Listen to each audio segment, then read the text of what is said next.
Hello, your absolute lad has recovered from COVID, but stuff still happens. So what's up, ladies? We see you in a bad way. By we, I mean men. Yeah, let's talk about the male gaze, the G-A-Z-E. I mean, we can talk about whatever you want to talk about, but let's talk about a study that was done on women to look at the effects of the male gaze on their ability to do stuff. If you're not familiar, or if you're a dude, the male gaze is the notion of being very aware that you're being objectified. And so there was a study that was like, okay, this seems to be a phenomenon, but like, how does it actually impact women's performance? And so they took a bunch of women and had them do math problems, and half of the group was recorded when they were doing it, and the other half was not. The results of the study showed that women actually did not have a reduction in their ability to get stuff done under the effects of a presumed male gaze. However, they did note that they felt more objectified. But double, however, the women in the non-recorded group also felt self-objectified.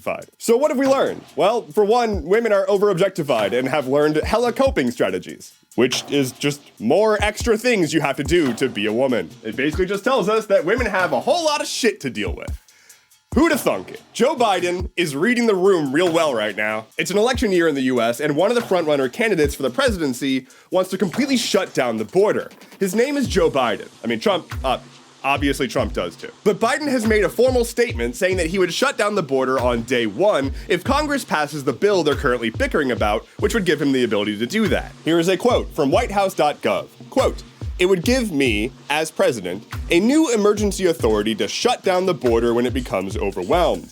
And given that authority, I would use it the day I sign the bill into law." Now, the bill does include provisions about speeding up asylum requests and whatnot, which is a thing that we should have. But also, this is stupid. Hey y'all, I know I'm deeply unpopular with my own party right now, but what if we also started using talking points from the other party, while maintaining the notion that we are different from the other party? Anyway, borders are fake. Ladies, we don't see you. All right, women, let's do another study about how your life kind of sucks. So, if you're not familiar with endometriosis, it is an affliction that affects a lot of women, where basically their body wants to kill them whenever they menstruate. It is a condition that causes egregious pain, both during your period and also just kind of all the time if you've got a really bad case. It is also a condition that doctors seem to just not acknowledge, because women have been dealing with not being heard for years. They'll go to the doctor and be like, "Hi, I'm in constant egregious pain." And the doctor's like, I think you're making that up. Prove it. Or they'll be like, "Nah, it's just irritable bowel syndrome. Deal with it." And so a recent study in the UK took a look at 33 different women with endometriosis and their experience in trying to get care for it. And the results are not wonderful, but deeply expected. The common theme was that they would go to a doctor, the doctor would be like, "You're exaggerating," or "It's in your head," or "It's this other thing," or "I don't care." Some women would have to drive hours just to find a specialist that would be like, "Oh yeah, that's a real thing and we can work on it with you." Or if you're not driving hours, you're waiting years to finally find someone who can help you. This is not a rare condition. I know several women with endometriosis. Like, they're all around us. They are among us. Is that meme still relevant? Anyway, all of this is just basically showing us, again, I'm sorry, women, but at least people are starting to learn more about it. And hey, maybe you learned a little bit too. But perhaps we can finally move on from, doing egregious things against women. No, never mind. Let's keep it rolling. Twitter has had a moment. Not a good moment, but a moment. AI-generated nude images of Taylor Swift have been circulating around Twitter after somebody posted them and then Twitter did nothing about it. They did nothing about it because Elon Musk has essentially fired the entirety of their trust and safety team.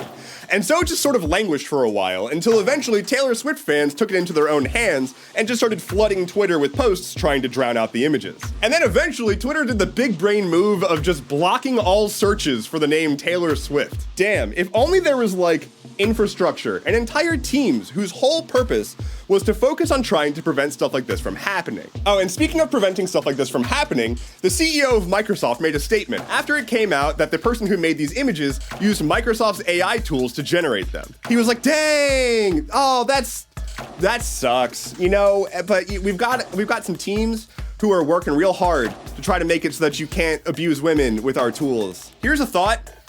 Maybe if you are a massive company and you put out a product that lets people generate nude imagery against other people's will, you should face criminal charges instead of, getting a seat at the table of an AI regulatory board for the federal government. Just a thought. Today's moon phase is a double-decker turkey club with spicy mayo. Your luck will increase throughout the day, but only if you tell a friend you love them. Walk in the light of the moon. Cool. Lightning round! A church pastor got rich off of crypto scams and said that God told him to do it. Here's the weather. Japan successfully landed on the moon. A woman stole a horse and buggy from a Walmart parking lot. I'm not even mad. These are the headlines I look for. If you've been living under a rock, there's a new game out called Pal World that looks a lot like Pokemon with guns. Nintendo has put out a statement saying that they are aware of it and looking into it. Speaking of Nintendo, there are rumors of the Switch 2 coming out potentially this year with a larger screen and more beef. Although it's not hard to have more beef than the original Switch, which came out like many years ago, and is essentially less powerful than a phone from the same time period. Texas is out here saber rattling again about trying to secede and become their own nation or whatever. They do this. This is what Texas does. I wouldn't get too up in arms about a civil war just yet. Ron DeSantis has dropped out of the Republican primary because he sucks. 3 U.S. military service members were killed in a drone strike in Jordan. What were they doing there, Joe? Hey, Joe, why are we there? Maybe we should just not be there. Hey, Joe? Weird, I bet no other country has had to deal with drone strikes. After newsletter platform Substack doubled down on hosting Nazi content, a bunch of publications have moved off the platform, including their biggest publications like Platformer. There's a new COVID pill in the works that's apparently going to be effective for people who are not just high-risk patients. Pretty hype. Microsoft is laying off 1,900 employees from their gaming division.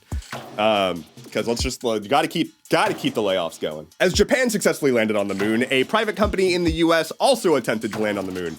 And it didn't work. The mission failed pretty bad. Donald Trump has been found liable for defamation by a jury of his peers, and they are now requesting that he pay about $83 million in fines. Speaking of Trump and his ilk, WWE founder Vince McMahon has been accused of sex trafficking. And finally for today, a movie studio tried to pay out a payment to Tom Holland, but accidentally sent it to Tom Hollander, which I assume is just the Pokemon evolution of Tom Holland. That is all I have for you today. Thank you so much for watching. Y'all, it is so good to be back. I cannot wait to be getting back to everything. I'm gonna be streaming this afternoon. There's a bonus episode of The Atlas Loom coming out tomorrow for our Gilded World Weavers over on theatlasloom.com. There's all sorts of stuff in the works. I've got a massive project that I cannot wait to share with you all, but it will have to wait.